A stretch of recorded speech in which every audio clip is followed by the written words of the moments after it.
আসসালামু আলাইকুম। আমি সবসময় বলে থাকি যে আসসালামু আলাইকুম, সবাই কেমন আছেন? আশা করি ভালো আছেন। কিন্তু আজকে এটা বলবো না, আজকে বলবো যে সবাই ভালো থাকতে হবে, কারণ রোজার মাস, মাহে রমজান মাস, রহমতের মাস। এভাবে আমি তো দেখতেছি যে আজকে 2টা রোজা।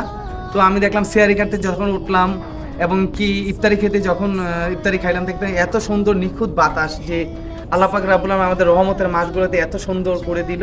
তো আপনারা তো ভালো থাকা, মানে অফকোর্স থাকবেনই, ভালো ভালো তো থাকতে হবে। আর বিষয় হচ্ছে যে রহমতের ফজিলতের একটা মাস মাহে রমজান। আমি যে উদ্দেশ্যে আপনাদের সামনে আসলাম, মেসেজটা দিতে চাচ্ছি যে আপনারা কেউ এটা মনে কিছু নেবেন না যে মেসেজটা দিতে আসলাম। মেসেজটা হচ্ছে যে আমার মন থেকে কথাটা বলতে চাচ্ছি। কালকে আমি তারাবি পড়তে মসজিদে গেলাম, যাওয়ার পরে কালকেও গেছি, পরশু দিনও গেছি।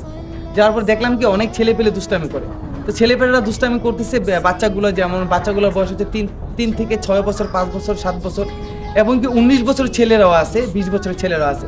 তো তাদেরকে আমি কি করলাম যে বাবারে তোমরা দুষ্টামি করো না, নামাজ পড়ো। তো একটা ছেলেকে আপনি 3 থেকে 4 বার বুঝালেন, বোঝানোর পরে সে বুঝতেছে না, তো তাকে কিন্তু মারা যাবে না, কারণ অন্য কারো ছেলে ফেলে তো আপনি মারার কোনো অধিকার নাই। যদি আপনি তাদেরকে বুঝায় যদি ভালো নামাজি করতে পারেন, নামাজি করবেন, না হলে মারার দরকার নেই।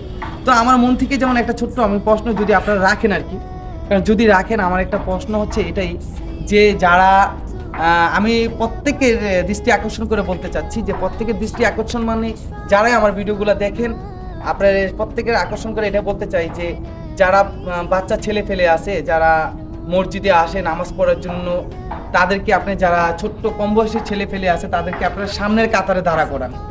জানি না আমার কথাটা কতটুকু পজিটিভ অথবা নেগেটিভ, আমি জানি না, মানে এটা আমার মন থেকে বলতে চাচ্ছি যে বাচ্চাদেরকে এভাবে মানুষ করা যাবে না।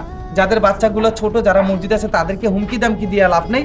আপনারা একটা কাজ করবেন, কাজটা হচ্ছে যে বাচ্চাদেরকে আপনারা সামনের কাতারে দাঁড় করান, এবং যদি একটা কাতার না হয় 2টা কাতারে দাঁড় করান। দাঁড় করানোর পরে তারপরে আপনারা পিছনে নামাজ পড়েন, বাচ্চাদেরকে সামনে দিয়ে পিছনে নামাজ পড়েন। পড়লে দেখা যাবে কি বাচ্চারা আস্তে আস্তে ঠিক হয়ে যাবে।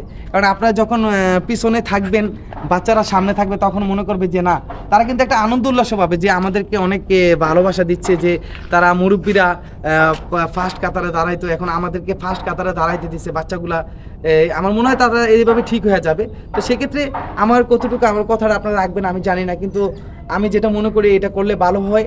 আর যাদের ছেলে সন্তান মসজিদে আসে তারাবি পড়ার জন্য, দয়া করে রিকোয়েস্ট, আপনারা রোজার মাসটা আপনার ছেলে সন্তানকে বুঝাই দেন। বাইরে এ বিষয় হচ্ছে যে রোজার মাসটা ছেলে সন্তানকে বুঝাই দেন, যদি কেউ দুষ্টামি করেন না, দুষ্টামি করা যাবে না মসজিদে। আমরা একসময় করছি ভাই, আমরা হাজি সাহেব তা না, আমরা একসময় করছি, এখন বুঝি।